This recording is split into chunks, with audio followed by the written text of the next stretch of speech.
Hello guys, আজকে দেখতে থাকো আমি কিভাবে রোজ ওয়াটার বানাই ঘরে বসে এবং নিজে ইউজ করি।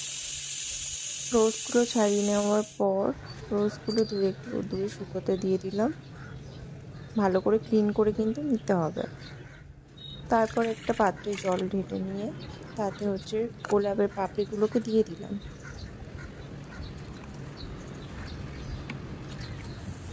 তারপর গ্যাসেতে বসিয়ে দিলাম।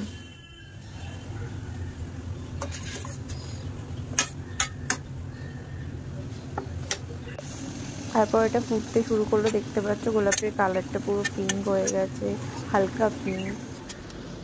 তো এবারে রেডি হয়ে যাওয়ার পর আমি একটা কন্টেনার নিয়ে নিয়েছি। আরও অনেকগুলো কন্টেনার আছে যাতে আমি ঢেলে ঢেলে রেখে দেবো। তো তোমরাও এরকমভাবে অনেকগুলো তৈরি করে রেখে দিতে পারো। এবার এতে আমি মেশাচ্ছি চন্দন পাউডার। চন্দন পাউডার স্কিনটাকে খুব গ্লোয়িং রাখে, তো আমি ওর সাথে অ্যাড করে দিলাম চন্দন পাউডার। তারপর একটা ছাঁকনি নিয়ে ছেঁকে নিলাম। ওয়াও!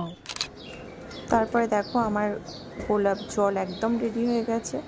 তো তোমরা কেউ চাইলে চন্দন পাউডারটা ইউজ করতে পারো বা নাও করতে পারো।